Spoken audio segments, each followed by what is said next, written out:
to take place during the last weekend in August. Senator Brandon Crichton out of Conroe, who has authored the bill, feels it will encourage Texans to spend their money here at home. He believes Texas gun retailers have been losing business to our neighbors in Louisiana. The bill now heads to the House for a vote. But critics say it gives preferential treatment to a single group of people, and the state has bigger fish to fry, frankly. Tax-free guns, that's our topic this half hour. We want to hear from you. You can weigh in on our Fox 26 Facebook page. You can also send a tweet using the hashtag Fox26forlife. Joining us live in the newsroom is our senior legal analyst, Chris Tritico, our news analyst, Mustafa Tamiz, and former Harris County GOP chair, Jared Woodfill. Hey, guys. Hey. All right, before we begin, I have to settle the breakfast bet once and for all that Chris Tritico made with our sports analyst, Nate Griffin, who's not here today. I'm not sure if he was up too late watching the fight or what happened. No, he had the morning off. We knew ahead of time. But anyway, Chris Tritico, you have won. It's 2-1. 2-1 now. March Madness and Super Bowl, you guys went even. So you picked unanimous decision in the 12th.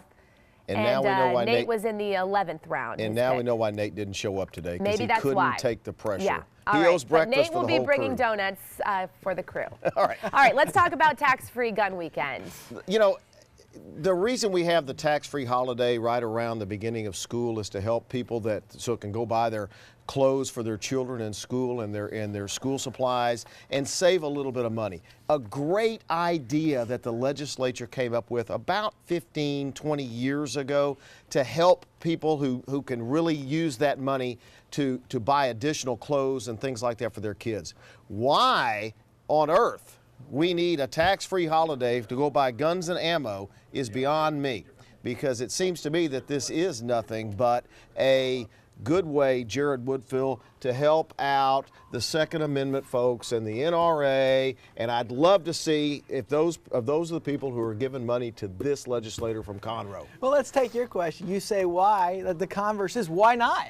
I mean, we're a state that is pro-Second Amendment, and rightly so. We're a state that believes in lowering instead of increasing the tax burden. We're a state that believes in growing business here. And so why not allow this to happen? Why not allow people who want to purchase guns and exercise their Second Amendment rights to do so, to also enjoy the benefit of not paying taxes on them? It's good for our economy. And when we could go next door to Louisiana and purchase that same gun without taxes being paid on it, why not do it in Texas? This is smart legislation, and I like it. Why not spend a little time debating the water crisis we have in this state and the power crisis we have in this? Why not spend time on that instead of tax-free holidays for guns? Are they mutually exclusive? You can do both. We can talk and chew gum at the same time, or walk and chew gum at the same time. Well, we're not. Go ahead. I'm sure we can chew gum and shoot at the same time, too. Look, Amen. look, Let's do it. The purpose of tax policy is to incentivize good behavior. So, for example, we allow mortgage credit on the federal taxes because we want more people to own homes, right?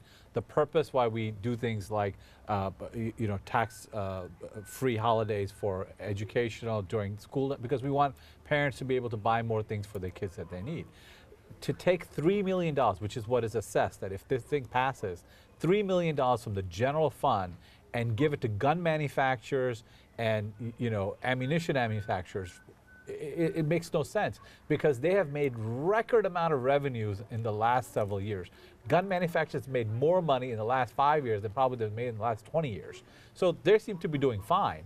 And so this notion of doing this is to basically satisfy their base vote. It's to say one more thing that we have done for gun owners, which makes no sense. The $3 million is much needed in many things like education. Let me go to Sally. She's monitoring our social media. Okay, let's check in on Twitter. We'll go to Tony's tweet first. He says, the tax-free day on guns and ammo makes me chuckle. And then this person says, tax-free weekend for gun shoppers in Texas, that just made my day.